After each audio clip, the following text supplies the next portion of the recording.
శ్రీ సచ్చిదానంద సమర్థ సద్గురు సాయినాథ్ మహారాజ్ की जय. శ్రీ సాయినాథాయ నమః. శ్రీ సాయి సచ్చరిత 37వ అధ్యాయం. శ్రీ గణేశాయ నమః. శ్రీ సరస్వతీ నమః. శ్రీ గురుభ్యో నమః. శ్రీ కులదేవతాయే నమః. శ్రీ సీతారామచంద్రాభ్యా నమః. శ్రీ సద్గురు సాయినాథాయ నమః. సాయి చరిత్ర ధన్యం, వారి నిత్య ఆచరణ ధన్యం. అంతుపట్టని వారి అత్యద్భుత చర్యలను జరిగినవి జరిగినట్లుగా వర్ణించడం అసఖ్యం. వారి సచ్చరిత అగాధం, వారి జీవనం ధన్యం. అప్రధాతమైన వారి అసిధారా వ్రతం ధన్యం. బాబా ఒకప్పుడు బ్రహ్మానందంలో ఉన్మత్తుని వలె ఉంటారు, ఒకప్పుడు ఆత్మజ్ఞానంలో తృప్తులై ఉంటారు, మరొకప్పుడు అన్నీ చేస్తూ ఉన్నా అలిప్తంగా ఉంటారు. ఇలా వారి స్థితి అస్థిరంగా ఉంటుంది. ఒకప్పుడు ఏ ప్రవృత్తి లేకుండా ఉంటారు, అంటే ఏం చేయకుండా నిద్రపోయే స్థితిలో ఉండరు. తమ ఆశయమందు మనసును ఉంచి ఎల్లప్పుడూ ఆత్మస్వరూపంలో సావధానులై ఉంటారు. ఒకప్పుడు సాగరం వలె ప్రసన్నంగా ఉంటారు, కానీ వారి అంతు లోతు తెలియవు. అగాధమైన సముద్రం వంటి వారిని యథార్థంగా ఎవరు వర్ణించగలరు? వారికి పురుషులు సోదరులు వంటివారు, స్త్రీలు తల్లి సమానులు లేదా అక్కచెల్లెళ్ళు.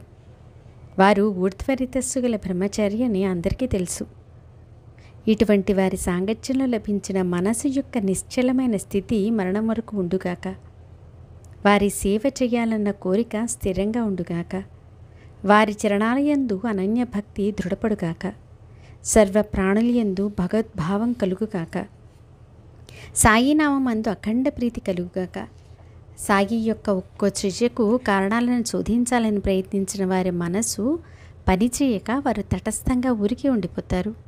స్వర్గ సుఖాల కోసం అనేక మంది పరితపిస్తారు. భూలోకంలో మరణభీతి కలదని అంటారు. దానిని తుచ్చంగా భావించి స్వర్గలోకాన్ని గొప్పగా వర్ణిస్తారు. అవ్యక్త నుండి ఆకారానికి రావడం వ్యక్తస్థితి అని, మరలా అదే అవ్యక్తంలో ప్రవేశించడం మృత్యువు అని అంటారు. అధర్మం, అజ్ఞానం, రాగద్వేషాదులు మృత్యుపాశాలు. వానిని పూర్తిగా దాటిన వారికే స్వర్గంలోకి ప్రవేశం. స్వర్గం అంటే ఏంటి? వైరాగ్యమే స్వర్గలోకం. విశ్వమంతా వ్యాపించిన పరమేశ్వరుడే ఆత్మ అని తెలుసుకోవటం. మానసిక దుఃఖాలేవి లేకపోవటం స్వర్గం. అక్కడ వ్యాధుల బాధలు, చింతలు, దుఃఖాలు ఉండవు. అక్కడ ఆకలి దొప్పికలు ఉండవు. ఎవరూ వృద్ధాప్యంతో బాధపడరు. మృత్యుభయం లేకుండా, ఏ విధి నిషేధాలు లేక జీవులు అత్యంత నిర్భయంగా సంచరించడమే దివ్యమైన స్వర్గస్థితి. ఆ బ్రహ్మ స్థావరాల్లోనూ స్థావర జంగమాలలోనూ సంపూర్ణంగా ఉన్న అదే తత్వం మృత్యు తర్వాత కూడా ఉంటుంది. అది అక్కడ మరియు పృథ్వీపైన భిన్నత్వం లేకుండా ఉంటుంది. అజ్ఞాన మోహంలో ఉన్న జీవుడు ప్రపంచ వ్యవహారాలను త్యజించినా అతనికి ఉపాధితో కూడి ఉన్న ఆత్మ బ్రహ్మ కానిది వల్లే భాషిస్తుంది. నేను జీవుణ్ణి, బ్రహ్మను కాను, నేను వేరు, పరబ్రహ్మ నాకంటే భిన్నుడు అన్న భేదజ్ఞానం ఉన్నవారెప్పుడు మృత్యు ఆధీనంలో ఉంటారు. జననం వెనుక మరణం, మరణం వెనుక మరలా జననం, ఈ జనన మరణాల చక్రభ్రమణం వారి వెంటే ఉంటుంది. దుష్కరమైన యజ్ఞ దాన తపస్సుల వలన లభించే స్వర్గం, నారాయణుని చరణస్మరణ లేని స్వర్గలోకం ఎందుకు? కేవలం విషయభోగాలకు స్థానమైన స్వర్గభవనం మనకు అవసరం లేదు. గోవిందుని నామస్మరణ లేని చోటు మనకెందుకు? స్వర్గలోకమైనా లేక నరకలోకమైనా విషయ సుఖాలలో ఏమీ భేదం లేదు. దేవేంద్రునికైనా గాడిదకైనా సుఖం ఒక్కటే. ఇంద్రుడు నందనవనంలో విహరిస్తే గాడిద పెంటకుప్పలో పొరలాడుతుంది. అలా సుఖం ఒక్కటే, ఏ కాస్త భేదం లేకుండా సమానంగా ఉంటుంది. పుణ్యం క్షయమైపోగానే పడిపోయే స్వర్గం కోసం ఎందుకు ప్రయత్నించడం? అంతకంటే గొప్ప మహత్వం గల భూలోకంలో జన్మించడం మంచిది కదూ. కల్పం అంటే మానవులకు 432,20,00,000 సంవత్సరాలు. పైగా ఆయువు ఉన్న బ్రహ్మలోకం యొక్క గొప్పతనం ఏముంది? అల్పాయువుతో ఒక్క క్షణం ఉన్న భూలోకం వంటి చోటు మరొకటి లేదు. ఆయువు క్షణభంగురమైన, ఏ పనైనా ఒక్క క్షణం చేసినా సర్వం ఈశ్వరార్పణం అని చేసేవారికి అభయస్థానం ప్రాప్తిస్తుంది. భగవద్భక్తులు లేని ప్రదేశం, గురువుల కథావర్ణన, హరి సంకీర్తన, సంగీత నృత్యాలు, దేవుని పూజ చెయ్యని స్థానం ఎందుకు పనికొస్తుంది? బ్రహ్మ ఆత్మ ఒక్కటే అన్న అనుభవ జ్ఞాన ప్రాప్తికి అత్యంత శ్రేయస్కరమైన సాధనకు గొప్ప స్వర్గలోకం కంటే భూలోకమే ఉత్తమం. కాయ వాచ మనస పంచ ప్రాణాలను గురువుకి సమర్పించి నిశ్చయాత్మక బుద్ధిని కూడా ఆత్మలో లీనం చేసి అన్ని విధాలా గురువు ఆధీనంలో ఉండాలి. ఈ విధంగా సద్గురువుకి శరణచుచ్చితే భవభయం అనే మాట ఎందుకుంటుంది? సకల దుఃఖాలను నివారించేవారుండగా ఇక ప్రాపంచిక కష్టాల గురించి చింత ఎందుకు? అజ్ఞానం ఉన్న చోట భార్య బిడ్డలు పశుపక్షులు మొదలగు మాయాబంధనాలు ఉన్న చోట అహర్నిశలు ప్రపంచ చింతే ఉంటుంది. కానీ మంచి ఆలోచనలు అసలు రావు. ఈ అన్నిటికీ మూల కారణం అజ్ఞానం.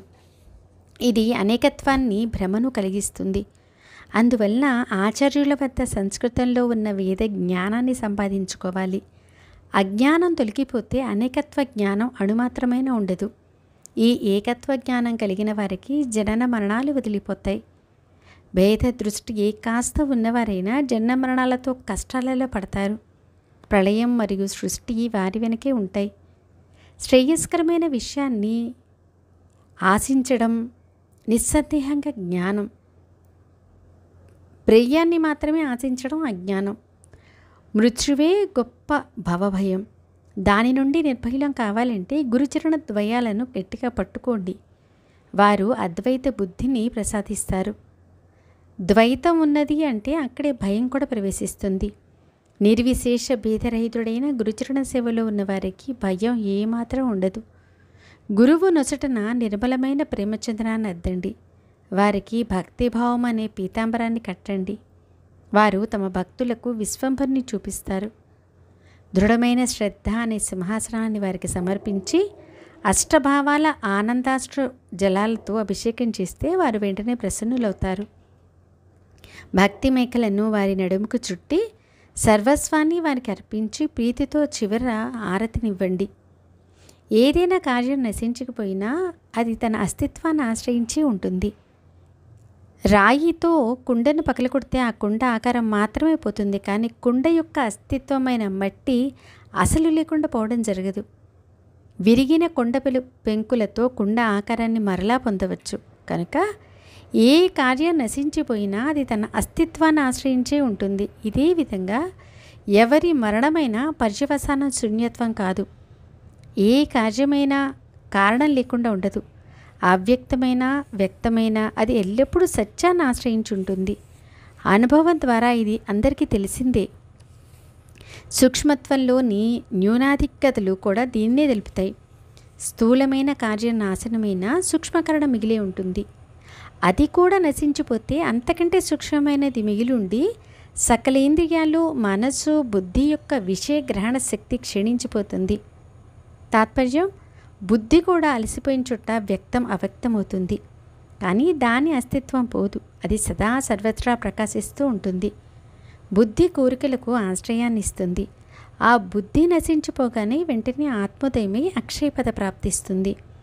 అజ్ఞానం, మాయ, కోరికలు, కర్మ ఇవే మృత్యు యొక్క ముఖ్య ధర్మాలు. ఇవన్నీ ఉపశమిస్తే బంధనాలు తొలగిపోతాయి. బంధనాలన్నీ విడిపోగానే, మేఘాల అడ్డు తొలగిపోగానే దేదీప్యమానంగా ప్రకాశించే రవిలా ఆత్మ అనాయాసంగా సాక్షాత్కరిస్తుంది. ఈ శరీరమే నేను, ఈ ధనం నాది అనే భావనను శరీరాభిమానం అని అంటారు. దీని వలననే హృదయ గ్రంథి బంధనం మరియు మాయ వలన కలిగే దుఃఖాలు. ఈ శరీరం ఒకసారి మాయమైపోయినా కర్మబీజాల వలన మరో శరీరాన్ని పొందుతారు. ఆ కర్మబీజాలను నిశ్శేషంగా దహించి వేయకపోతే పునర్జన్మ కలుగుతుంది. మరలా ఆ బీజాలు వృక్షాలవుతాయి. ఇలా వాసనా బీజాల వల్ల మరో జన్మను కలిగించే ఈ చక్రం వాసనలు తగ్గిపోనంత వరకు ఆగకుండా తిరుగుతూనే ఉంటుంది. కోరికలను సమూలంగా నశింపచేయటమే హృదయగంధి నిరసనం. అప్పుడే మనుష్యుడు మరణాన్ని అధిగమించి అమరుడవుతాడు. ఇదే వేదాంతోపదేశం. ధర్మాధర్మాలకు అతీతమైన స్థితిని విరజ అంటే కోరికలు లేని స్థితి అంటారు. ఇది అజ్ఞానాన్ని వాసనలను సమూలంగా నశింపచేస్తుంది. ఇక్కడ మృత్యు సామర్థ్యం ఏం సాగదు. వాసనల పరిత్యాగమే బ్రహ్మానంద యోగం. నిరాలేఖ్య అంటే ఎవరూ వర్ణించలేనిది, అయినా మాటలతో పొందుపరచాలని ప్రయత్నిస్తారు. అనిర్వాచ్య అంటే ఎవరూ శబ్దాలతో నిర్వచించలేనిది అయినా వాక్కును ఉపయోగించాలని ప్రయత్నిస్తారు. బ్రహ్మజ్ఞానం కలగటమే సకల అనిష్టాల నివృత్తి, అదే మనోభీష్ట ప్రాప్తి. ఇది శృతి ప్రామాణ్యం. బ్రహ్మ విదాప్నోతి పరం, బ్రహ్మను తెలుసుకున్న వారికి పరమపద ప్రాప్తి. బ్రహ్మానందానికి ఇది అంతిమ సాధనం. ఎంతకంటే పరమశ్రేష్టమైనది ఏముంటుంది? తరతి శోకమాత్మవిత్, ఆత్మను తెలుసుకున్నవారు దుఃఖం నుండి తరిస్తారు. అజ్ఞానానికి మూలమైన భవవర్ణాన్ని దాటడానికి బ్రహ్మజ్ఞానమే ఉపాయం. ఇదే సకల ప్రాప్తికి సాధనం. సంపూర్ణ శ్రద్ధ మరియు ధైర్యం, ఈ రెండు ఉమామహేశ్వరులు. వారి కృపాహస్తం శిరస్సుపై లేకపోతే హృదయంలోని విశ్వంబరుడు కనిపించడు. సాయినాథ గురువర్యుల వచనాలు అమోఘమైన శక్తి కలవి. శ్రద్ధానిష్టలతో పాటు సహనం కూడా ఉంటే మహా ఐశ్వర్యాన్ని పొందుతారని వారు చెప్పారు. ఈ దృశ్య జగత్తు అంతా అసత్యం అంటే అస్తిత్వం లేనిది అని దీనిని ఒప్పుకోవలసిందే. స్వప్నంలో ప్రత్యక్షంగా చూచిందంతా మెలుకోగానే అదృశ్యమైపోతుంది. బుద్ధి ఇంతవరకు ఆలోచించగలదు మరియు ఆత్మస్వరూప విషయంలో సరైన అవగాహన ఇంతవరకే. సత్ మరియు అసత్ అనేవి లేవు అనే తత్వం యొక్క భావనే నిజమైన ఆత్మ. సదాది ప్రత్యయవర్జితము, స్త్రీ పురుష భేదాలు, విశేష గుణాలు లేనిది మరియు అనేక విధాలుగా వర్ణించబడ్డ సర్వవ్యాపి అయిన ఆత్మ యొక్క స్వరూపం గురురూపం. ఈ ఆత్మ సర్వ విశేషరహితం, జరాజన్మ మరణాలకు అతీతం, ప్రాచీనం, శాశ్వతం, ఎప్పుడూ వినాశరహితం, నిత్యము, పురాతనము, జన్మలేని ఆత్మ ఆకాశం వల్లే సర్వత్రా వ్యాపించుంటుంది. ఆత్మ అవిచ్ఛిన్నం, వృద్ధి లేనిది, మార్పు లేనిది, శబ్దము రూపము లేనిది, అనాది, అనంతం, అవ్యయం, ఏ వాసన రుచి లేనిది, అలిప్తం. ఆత్మస్వరూపాన్ని ఎవరు వర్ణించగలరు? కళ్లకు కనిపించని ఇటువంటి నిర్గుణమైన ఆత్మ అజ్ఞానం వలన తెలియబడడం లేదు. ఈ అజ్ఞానాన్ని జ్ఞానంతో తొలగించాలి. ఆత్మను శూన్యమని ఎప్పుడు అనకూడదు. శ్రీ సాయి యొక్క పరమహంస స్థితి, వారి వైభవ సంపత్తి ఎంత గొప్పవి! కాలం దోచుకొని పోయిన ఆ సంపత్తిని మరలా చూడగలమా? భార్యాబిడ్డల మోహంలో, ధనాసక్తిలో చిక్కుకున్న భక్తులే కాక యోగులు, విరాగులు కూడా వారి దర్శనానికి వచ్చి వారి చరణ కమలాల యందు భక్తి కలిగి అక్కడ ఉంటారు. కోరికల నుండి, కర్మ బంధనాల నుండి, ఈషణత్రయాల నుండి ముక్తులైన వారు, శరీరం, సంసారం మొదలగు విషయాల యందు విరక్తులైన భక్తులు జగత్తులో ధన్యులు. సాయియే దృష్టికి దృశ్యమని తలిచేవారికి వేరే వస్తువు కనిపిస్తుందా? సకల దృశ్యాల యందు సాయియే తప్ప ఖాళీ చోటులు కనిపించదు. నోటిలో సాయినామం, హృదయంలో సాయి యందు ప్రేమ ఉన్నవారి యోగక్షేమాలు సాయి స్వయం చూస్తారు. అదేవిధంగా చెవులతో కూడా సాయి అనే శబ్దం తప్ప మరో శబ్దాన్ని వినకూడదు. ముక్కుతో సాయి పరిమళాన్ని పీల్చాలి. జిహ్వతో సాయి యొక్క మధుర రసాన్ని ఆస్వాదించాలి. సాయి యొక్క మందహాసవదనం సుఖాలలో ఉత్తమ సుఖాన్ని ఇస్తుంది. సాయి వచనామృతాన్ని సేవించిన వారు ధన్యులు. సాయిబాబా శుభాలకు నిలయం, సుఖశాంతులకు జన్మస్థానం. వారు సదసద్వివేకంతో మరియు వైరాగ్యంతో ఎల్లప్పుడూ అంతరంగంలో అప్రమత్తులై ఉంటారు. పాలతో కడుపు నిండిపోయిన ఆవుదూడ తల్లి దగ్గర నుండి కదలదు. అందువల్ల దూడను తల్లి నుండి దూరంగా కట్టివేసినట్టు మనసును లాగి గురుచరణాలకు కట్టిపడేయాలి. గురువు ప్రేమను, అనుగ్రహాన్ని పొందడానికి వారి పాదపద్మాలకు వందనం చెయ్యండి. వారు చేసిన హితబోధను చక్కగా తెలుసుకొని అనుక్షణము అనుభవాలను పొందండి. ఇంద్రియాలు యథేచ్ఛగా విషయాలలో రమిస్తున్నా హృదయంలో సాయి యందు ప్రీతి కలిగి ఉండండి. అదే చివరకు స్వార్థం, పరమార్థం రెంటికి పనికొస్తుంది. మంత్రసిద్ధి గల మాంత్రికుడు అంజనం వేసి భూమిలో ఉన్న నిధిని చూపించినట్లే గురుచరణాల ధూళితో నిండిన కళ్ళు జ్ఞాన విజ్ఞానాలను తెలుసుకుంటాయి. సిద్ధపురుషుల లక్షణాలు సాధకులకు సాధనాలు. వానిని సంపాదించుకోవటానికి తెలివిగా గట్టి ప్రయత్నంతో అభ్యాసం చేయాలి.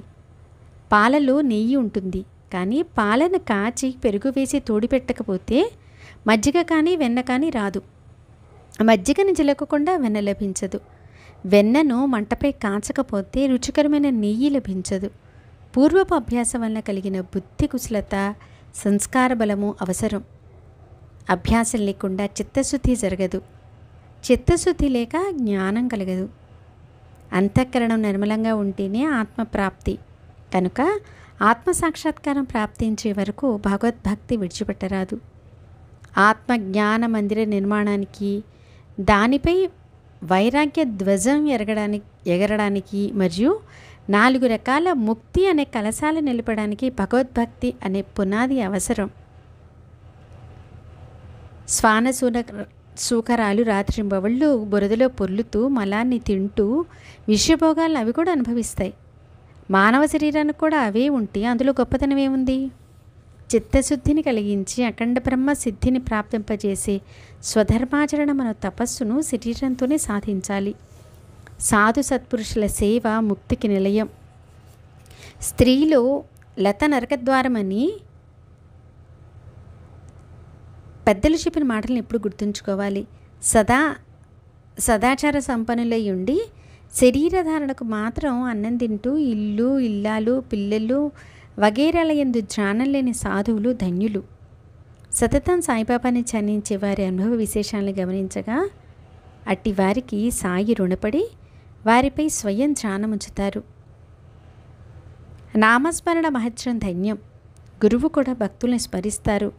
ధ్యానించేవాడు ధ్యేయస్థితిని పొంది తన పూర్వస్థితిని పూర్తిగా మర్చిపోతాడు. మీరు చేసే పనులు మీకు బాగా తెలుసు, నాకు మాత్రం అహర్నిశలు మీ చింతే అని పలికిన బాబా యొక్క ప్రేమమయ వాణి అనేకులకు గుర్తుండే ఉంటుంది. మనకు జ్ఞాన కథలు అవసరం లేదు. సాయి యొక్క ఈ చరిత్ర చాలు. మన నెత్తి మీద ఎన్ని పాపాలున్నా ఇది మనను కష్టాల నుండి రక్షిస్తుంది. దీనిని నిత్యం పారాయణ చేయలేకపోతే ఇందులోని గురుభక్తి గురించిన ప్రకరణాలు నియమంగా చదివి వానిని హృదయానికి ఆభరణంగా చేసుకోండి. ప్రతిరోజు ఏ సమయంలోనైనా ఈ చరిత్రను పఠించే భక్తులకు గురువుతో సహా శ్రీహరి తప్పక లభిస్తాడు. ఈ గ్రంథాన్ని నిరంతరం పఠించే వారి గృహంలో లక్ష్మి ఎల్లప్పుడూ నివసిస్తుంది. సహనంతో ఒక సప్తాహం పారాయణ చేసేవారి దారిద్ర్యం తొలగిపోతుంది. దీనిని నేను చెప్తున్నట్లు భావించకండి. దానివల్ల మనసులో సందేహాలు ఉత్పన్నమవుతాయి. సాయియే నా నోటితో చెప్పిస్తున్నట్టు ఉన్నారు కనుక అనవసరమైన ఆలోచనలు మానండి. సకల గుణాలకు నిధి అయిన ఈ సాయి తమ భక్తులకు కైవల్యాన్ని ప్రసాదిస్తారు. కలియుగంలోని పాపాలు నశింపచేసే వారి కథలను శ్రోతలు శ్రవణం చెయ్యండి. ఇటువంటి సత్పురుషుల చరిత్ర ముందు స్వర్గసుఖం ఏపాటిది? తక్షణ ఫలితాలనిచ్చే ఈ సచ్చరితను వదిలి స్వర్గం వైపు ఎవరు చూస్తారు? సుఖం, దుఃఖం ఇవి చిత్త వికారాలు. సత్సంగంలో ఏ వికారాలు ఉండవు. సత్సంగం చిత్తాన్ని చైతన్యంలో విలీనం చేసి సుఖదుఖాలకు తావు లేకుండా చేస్తుంది. విరాగికి ఏకాంతంలో లభించే సుఖం, భక్తునికి భక్తి ద్వారా లభించే సుఖం ఇంద్రునికైనా ఏ చక్రవర్తికైనా కల్పాంతంలో కూడా లభించదు. ప్రారబ్ధ కర్మ భోగం బలవత్తరమైంది. బుద్ధి కర్మానుసారం పుడుతుంది. అయినా ఈ విధి నిర్ణయాలని భక్తుడు తప్పించుకోగలడు. భగీరథ ప్రయత్నం చేసినా ప్రారబ్ధ కర్మ భోగం తప్పదు. జరుగునన్నది తప్పక జరుగుతుంది. దాని నుండి తప్పించుకోవటం అసఖ్యం. వద్దనుకున్నా వచ్చి పడే దుఃఖములను సుఖం కూడా అనుకోకుండా వస్తుంది. ఈ శరీరాల ప్రారబ్ధగతి సత్పురుషులకు ముందే తెలిసి ఉంటుంది.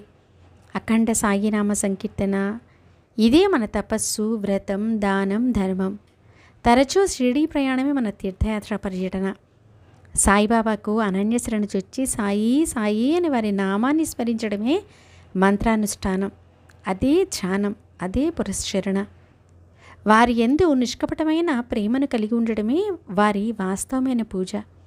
అమోఘమైన వారి లీలల యొక్క అనుభవాలను అంతరంగంలో తెలుసుకోండి. ఇక బెల్లపు తయారీ చాలు. మనకు వెంటనే బెల్లం కావాలి. పూర్వం సూచించిన రసభరితమైన కథను శ్రవణం చేయడానికి అందరూ ఉత్సుకత ఉన్నారు. ఇటువంటి శ్రోతల శ్రద్ధను గమనించి సూచించిన కథా విశేషాన్ని వినడంలో వారి మనసు ఏకాగ్రంగా ఉండాలని నేను గ్రంథ విస్తారాన్ని తగ్గించాను. పామరుణ్ణి, మందమతినైనా నేను కావ్యరచనా పద్ధతిని ఎరుగను. కలం పట్టుకొని ఉన్న నా చేతిని పట్టుకొని సాయి స్వయంగా వ్రాయిస్తుంటే నేను వ్రాస్తున్నాను. నా బుద్ధి ప్రదాత సాయి అండలేకుండా నేను ఈ చరిత్ర ఎలా వ్రాయగలను? వారి కథలను వారే చెప్పిస్తారు, వ్రాయించేది కూడా వారే. ఇప్పుడు కథానుసంధానం. చావడి ఊరేగింపు మరియు బాబా వంటపాత్ర మరియు ప్రసాద వితరణ గురించి చెప్తానని మాట ఇచ్చాను. ఆ కథల వివరణను వినండి. ఇంకా ఆ విషయాలకు సంబంధించిన వాణిని లేదా గుర్తుకు వచ్చిన వేరే కథలను చెప్తాను, శ్రోతల శ్రద్ధగా వినండి. సాయి కథలలోని విశిష్టత ధన్యం. వాని శ్రవణ ప్రభావం ధన్యం. వానిని మననం చేయటం వల్ల మన నిజస్వభావం ప్రకటమై సాయి చరణాలందు సద్భావం కలుగుతుంది. ఇప్పుడు ముందుగా చావడిని గురించి వర్ణిస్తాను. బాబా నియమంగా రోజు విడిచి రోజు చావడిలో శయనించేవారు. ఒక రాత్రి మసీదులో, రెండవ రాత్రి చావడిలో గడిపేవారు. ఇలా ఈ పద్ధతిని వారి సమాధి వరకు కొనసాగించారు. తర్వాత క్రీస్తు శకం 1909 సంవత్సరం డిసెంబర్ 10వ తారీఖు నుండి సాయిబాబాకు చావడిలో పూజార్చనలు, భజనలు మొదలయ్యాయి. ఆ చావడి సమారంభాన్ని యథాశక్తి చెప్పనారంభిస్తాను. సాయి దయ అనే ఉత్సాహంతో పరమాత్మ ప్రాప్తి కలుగుతుంది. బాబా చావడికి వెళ్లే రోజు భజన మండలి వారు మసీదుకు వచ్చి మధ్యాహ్నం 2వ జాము వరకు మంటపంలో భజన చేసేవారు. వెనకవైపు శోభాయమానంగా రథం, కుడివైపు తులసి బృందావనం, వాని ఎదుట బాబా కూర్చునేవారు. మధ్య భజన చేసే భక్తులు.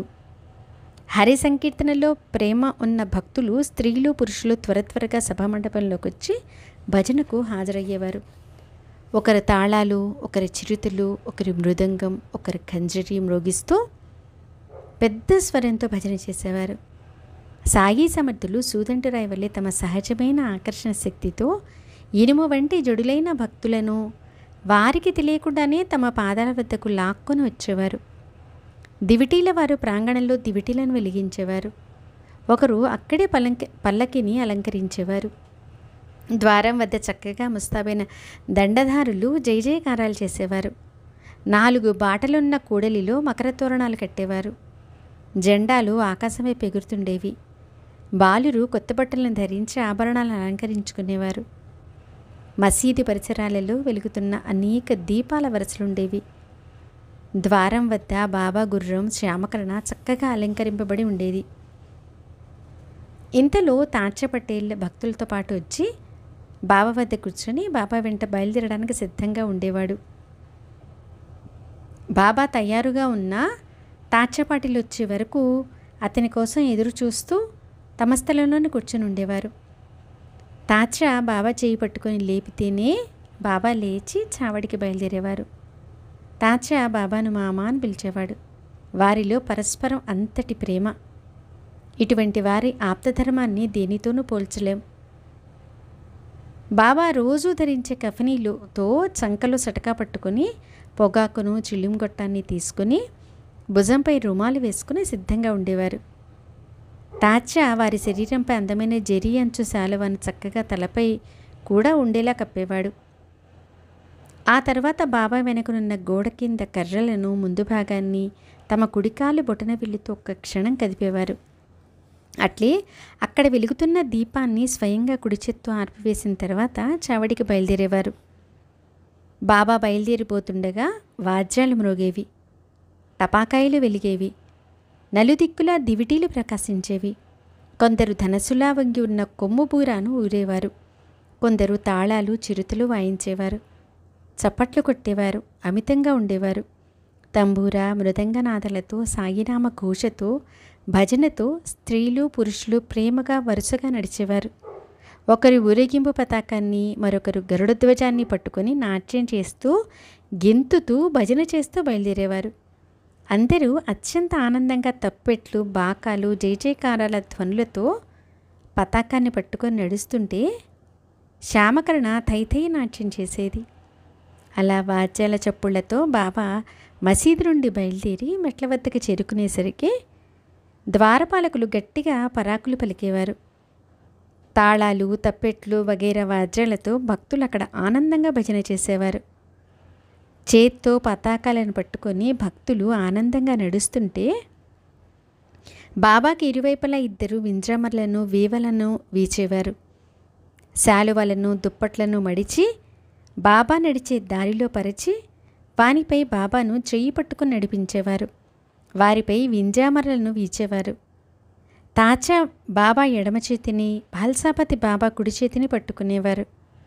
బాపు సాహెబ్ జోగ్ బాబా శిరస్సుపై ఛత్రాన్ని పట్టుకోగా ఊరేగింపు చావడి వైపు సాగేది. కాళ్ల గజ్జెలు గలగలలాడగా సర్వాభరణాలతో అలంకరింపబడిన ఎర్రటి గుర్రం శ్యామకరణ ముందుండేది. దండధారులు ముందు నడుస్తూ సాయినామాన్ని ఘోషిస్తూ ఛత్రాన్ని పట్టుకునేవారు. కొందరు వింజామలను వీచేవారు. అనేక రకాల వాద్యాలు మోగుతుండగా భక్తులు జయజయకారాలు చేస్తూ నడిచేవారు. దండదారులు ప్రేమగా జయకారాలు చేసేవారు. హరినామాన్ని ఉచ్చరిస్తూ తాళాలు, తప్పెట్లు, మృదంగం మొదలైన వాద్యాల చప్పుళ్లకు అనుగుణంగా జయకారాలు చేస్తూ నడిచేవారు. భజన చేసే భక్తులు ఆనందంగా దారిలో సాయి యొక్క జయజయకారాలు చేస్తూ నలువైపులా దారిలో ఉన్న కూడలిలో ఆగేవారు. తప్పెట్లు, తాళాలు మొదలగు వాద్యాలు చాలా బాగా మోగేవి. ఒకటే సాయినామ ఘోష. ప్రేమగా సంతోషంగా భజన జరిగేది. స్త్రీలు, పురుషులు వెంట నడిచేవారు. అందరూ భజనానందంలో లీనమై ఉండేవారు. వాద్యాల చప్పుళ్లతో, సాయినామ ఘోషతో ఆకాశం దద్దరిల్లేది. ఆ చప్పుళ్లకు ఆకాశం ప్రతిధ్వనిస్తుండగా కనుల పండుగగా ప్రేక్షకులను ప్రసన్నులు చేసి కమనీయమైన చావడి ఊరేగింపు అనుపమానంగా శోభిల్లుతుండేది. చావడి ఎదుట నిలబడి సాయిబాబా వారి ముఖశోభ అరుణ సంధ్యా సమయంలో ఆకాశంలో అగుపించే తప్త కాంచన ప్రభవలే, వారి వదనం బాలారుణ ప్రభవలే, చైతన్య క్రేంతం వల్లే కనిపించేది. ఆ దర్శన లాభాన్ని ఎవరు వదులుకుంటారు? రక్తవర్ణంలో వెలుగుతున్న బాబా ముఖప్రభను ఆ సమయంలో దర్శించడం ధన్యం. వారు ఉత్తరాభిముఖులై ఏకాగ్ర చిత్తంతో ఎవరినో పిలుస్తున్నట్లుగా ఉండేవారు. ఆ వాద్యాల శబ్దఘోషలు అప్పుడు సాయి మహారాజు పూర్ణానందంతో కుడి చేతిని పైకి కిందకి మాటిమాటికి ఆడించేవారు. ఆ సమయంలో భక్తశ్రేష్ఠుడైన దీక్షిత్తు వెండి పళ్ళల్లోని పూలను మాటిమాటికి బాబా శరీరమంతటా పుష్పవృష్టిలా కురిపించేవాడు. కాకాసాహెబ్ సాయి యొక్క మస్తకంపై గులాబీ పువ్వులను గుల్లాలతో కలిపి భక్తి ప్రేమలతో చల్లేవాడు. అలా కాకా పూలను గుల్లాలను చల్లినప్పుడు వాద్యాల చప్పులను మరీ ఎక్కువగా చేసేవారు. బాబా భక్తులైన గ్రామ ప్రజలు బాబా దర్శనానికి ప్రేమతో వచ్చేవారు. ఆ సమయంలో బాబా ముఖం ఎర్రగా అభినవంగా కనిపించేది. ఆ తేజో విలాసాన్ని చూసి ప్రేక్షకుల కళ్ళు విప్పారేవి. వారి మనసులకు ఆనందం కలిగి ప్రాపంచిక దుఃఖాలను మర్చిపోయేవారు. ఆహా, ఏమి అద్భుతమైన దివ్య తేజం! బాబా బాలభాస్కరుని వలె ప్రకాశిస్తుంటే వారి ఎదుట చాలాసేపు నిలబడి తాళాలు, తప్పెట్లు వగైరా వాద్యాలను మరీ గట్టిగా చప్పుడు చేసేవారు. బాబా 1:30 గంటల వరకు ఒకే స్థలంలో నిలబడి ఉత్తర దిశ వైపు ముఖం తిప్పి కుడి చేతిని కిందకు పైకి ఆడించేవారు.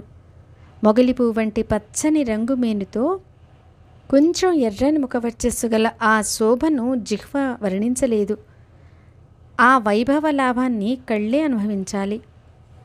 అప్పుడు మహల్సాపతి నాట్యం చేస్తున్న బాబా ఏకాగ్రంగా ఉండడం చూసిన వారికి ఆశ్చర్యం కలుగుతుంది. బాబాకు కుడివైపు మహల్సాపతి నిలబడి బాబా కఫినీని చేత్తో పట్టుకోగా ఎడమవైపు తాచాకోతే చేత్తో లాంతరు పట్టుకొని నడిచేవాడు. భక్తి ప్రేమలతో కూడిన ఆ ఉత్సవం ఎంతటి ఆనందదాయకం! ఆ వైభవాన్ని చూడడానికి ధనవంతులు, పెద్ద మనుషులు ఒకచోట గుమిగూడేవారు. బాబా యొక్క ఉజ్వలమైన రక్తవర్ణ ముఖచంద్రం అవర్ణనీయమైన తేజస్సుతో వెలుగుతుంటే భక్తుల కళ్ళు ఆనందంతో నిండిపోయేవి. భక్త సమూహం బాబాకి ఇరువైపులా దర్జాగా మెల్లమెల్లగా ఎంతో ప్రేమగా నడిచేవారు. ఇటువంటి వైభవాన్ని ఇక మీద ఎవరు కళ్ళతో చూడలేరు. ఆ కాలం, ఆ రోజులు గడిచిపోయాయి. ఇప్పుడు జ్ఞాపకాలే మనసుకు శాంతిని కలిగిస్తాయి. అలా భజంత్రీలు అపారంగా మోగుతుండగా దారిలో జయజయకారాలు చేస్తూ బాబాను చావడిలోని ఆశ్రమం వద్దకు తీసుకుని వెళ్ళి వారికి దివ్యోపచారాలు చేసేవారు. చావడి పైన తెల్లటి వస్త్రాన్ని కట్టేవారు. రకరకాల దీపాలను వేలాడగట్టేవారు. వాని ప్రకాశం అక్కడక్కడ వేలాడదీసిన అద్దాలలో ప్రతిఫలించి ఆ దృశ్యం అత్యంత ప్రకాశవంతంగా ఉండేది. భక్తులందరూ చావడిలో గుమిగూడేవారు. తాచా ఆసనం వేసి బాబాను పట్టుకొని దానిపై కూర్చుండి పెట్టేవాడు. ఎత్తుగా తయారు చేసిన ఆసనం వెనుక బాబా అనుకోవటానికి బాలీసును వేసేవారు. బాబా కూర్చుండగానే వారిపై అంబరకాన్ని కప్పేవారు. అలా దివ్యాంబరాలను కప్పి ఆనందంగా పూజ చేసేవారు. పూలమాలను వేసి గట్టిగా పాడుతూ ఆరతినిచ్చేవారు. పరిమళ చందనాన్ని, సుగంధ ద్రవ్యాలను వారి చేతులకు పూసేవారు. విలువైన వస్త్రాలతో అలంకరించిన శిరస్సుపై కిరీటాన్ని ఉంచి చూసేవారు. ఒకప్పుడు సువర్ణ కిరీటాన్ని, మరొకప్పుడు తురాయితో ఉన్న తలపాగాను పెట్టేవారు. రత్నమాలను, మాణిక్యాల మాలను లేదా తెల్లటి ముత్యాల మాలలను వారి మెడలో వేసేవారు. ఇవి దీపాల వెలుతురులో బాగా దగదగా మెరుస్తుండేవి. బాబా నొచ్చుటన కస్తూరి పరిమళంతో నల్లటి నామాన్ని పెట్టి వైష్ణవ పద్ధతిలో మధ్య నల్లటి తిలకాన్ని కూడా పెట్టేవారు. వారి 2 భుజాలపైన నేరేడు రంగు ముఖముల్లో జరి అంబర్కా వేసి అది జారిపోతుంటే 2 వైపులా ఎవరు గమనించకుండా మాటిమాటికి సవరించేవారు. అట్లే తలపైన కిరీటాన్ని లేదా తలపాగాను వారికి తెలియకుండా వెనక నుండి సవరించేవారు.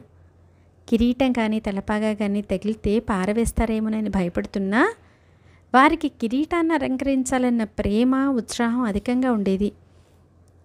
సర్వాంతర్యామి అయిన సాయి భక్తులు వెనక దాగి ఏం చేస్తున్నది అని తెలుసుకోలేరా?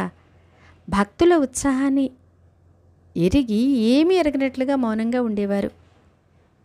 బ్రహ్మానందంతో విరాజిల్లుతున్న వారికి జరీ అమరక ఆవరణాలు అలంకారాల, ఆత్మశాంతితో శోభిల్లుతున్న వారికి కిరీటం అలంకారమా? అయినా అనేక రకాల అందమైన అలంకారాలతో బాబాను శృంగారించేవారు. వారి నొసటున కేసరి మిశ్రమంతో మనోహరమైన తిలకం దిద్దేవారు.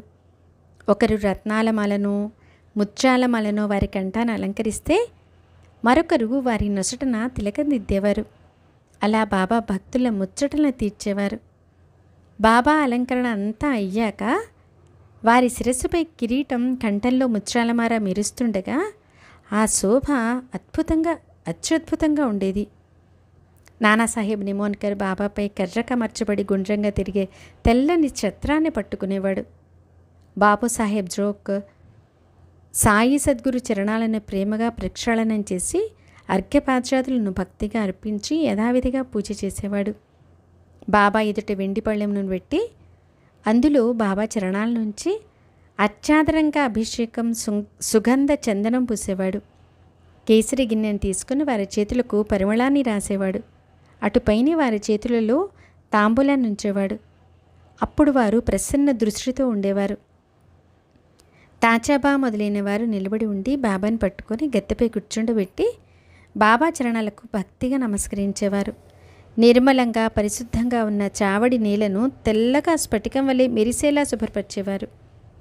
అక్కడికి బాబా యొక్క శ్రీచరణాలలో ఆశ్రయాన్ని పొందడానికి ఆ బాల వృద్ధులు వచ్చేవారు. బాబా ఆసనంపై విరాజమానులై వెనుక తలగడక ఆనుకొని కూర్చొనగానే వారికి ఇరువైపులా వీవనలను, వింజామరలను వీచేవారు. మాధవరావు పొగాకును నలిపి పొడి చేసి చిలుం తయారు చేసి బాబా చేతికిచ్చేవారు. మొదట దాన్ని తాచా ఊదేవాడు. పొగాకు బాగా రాజుకోగానే బాబా చేతికిచ్చేవాడు. బాబా మొదట పీల్చి దాన్ని మహల్సాపతికి ఇచ్చేవారు. అలా చిలుము అయిపోయే వరకు అది ఇక్కడి నుండి అక్కడికి మరలా మహల్సాపతి, శ్యామ, తాచబా చుట్టూ గుండ్రంగా తిరిగేది. అది నిర్జీవమైన వస్తువైనా ధన్యమైనది. దానికి ఎంతటి గొప్ప భాగ్యం! ప్రాణంతో ఉన్న మనం దానికి సమానం కాము. దాని సేవ నిజమైనది. దాని తపస్సు మహాకఠినమైంది. పసితనంలో గట్టిగా తొక్కించుకొని తర్వాత శీతోష్ణాలను సహించి అగ్నిలో కాలి బయటకొచ్చింది. దాని భాగ్యం కొద్దీ బాబా కరస్పర్శను పొంది ధునిలో కాలి ఎర్ర రంగును పూసుకొని చివరకు బాబా ముఖ చుంబనాన్ని పొందింది. భక్తులు బాబా 2 చేతులకు కర్పూరం, కేసరాలతో కలిపి చందనం అద్దేవారు. కంటబంతు పూలమాలను వేసి సువాసనను పిలిచడానికి వారికి పూలగుత్తినిచ్చేవారు. మందహాస వదనంతో ఎప్పుడు అత్యంత ప్రేమగా, దయగా అవలోకించే సాయికి అలంకారాలు ఎంత అభిమానం ఎందుకుంటుంది? అంతా భక్తుల ముచ్చటను తీర్చడానికి. భక్తి అనే ఆభరణాన్ని, శాంతి అనే భూషణాన్ని అలంకరించుకున్న వారికి ఈ లౌకిక మణిమాలల శృంగారం ఏం అవసరం? మూర్తిభవించిన వైరాగ్యానికి పచ్చలహారం ఎందుకు? భక్తులిచ్చిన వారిని మెడలో వేసుకొని వారి కోరికలను తీర్చడానికి. బంగారపు పచ్చలహారం 8 వరుసలు కానీ 16 వరుసలు కానీ ముత్యాలమాల నీలిరంగు కమలాలతో కలిపి అభినవంగా శోభించేది. వారి మెడలోని మల్లెలు, మొల్లలు మరియు తులసీమాలలు పాదాల వరకు వేలాడుతుండేవి. అపూర్వమైన ముత్యాలహారాలు వారి కంఠాన దగదగా మెరుస్తుండేవి. బంగారపు పచ్చల హార పథకం బాబా ఛాతిపై వేలాడేది. వారి నొసటన అందంగా నల్లని తిలకం అత్యంత ఆకర్షణీయంగా శోభించేది. శిరస్సు పైన జలతారు శాలువాతో, ఛత్రచామరాల సేవలతో వైష్ణవ భక్తుని వలె తేజస్సుతో భాసిల్లే వారిని ఫకీరని అనగలమా? మంగళవాద్యాల చప్పుడులో జోగు ప్రేమతో సంబరంగా చేతిలో పంచారతిని పట్టుకొని బాబాకు ఆరతినిచ్చేవాడు.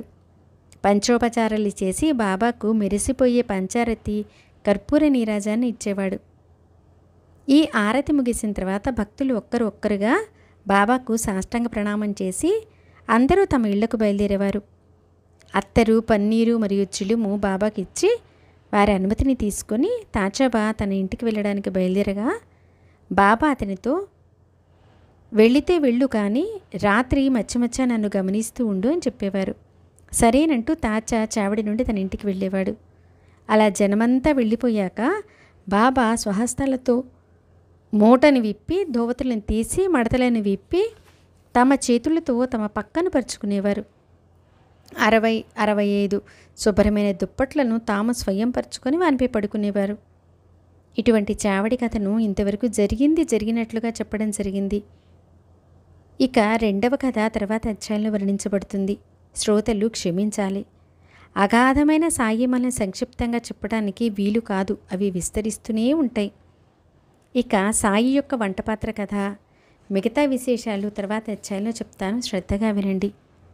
అనవరతం గురుస్మరణలో ఉండడమే హేమాడ్ పంతు యొక్క స్వార్థం, అదే అతని పరమార్థం. గురుచరణాలకు అభివందనం చేయడంలోనే కృతార్థత. కారణం, ఆ పాదాల వద్దనే 4 పురుషార్థాలు ఉన్నాయి. స్వస్తి శ్రీ సొంత సజ్జన ప్రేరితము భక్త హేమాడ్ పంతు విరచితము అయిన శ్రీ సాయి సమర్థ సచ్చరితంలో చావడి వర్ణనము అను 37వ అధ్యాయం సంపూర్ణం. సద్గురు సాయినాథార్పణమస్తు. శుభం భవతు. సచ్చిదానంద సమర్థ సద్గురు సాయినాథ్ మహారాజ్ కీ జై.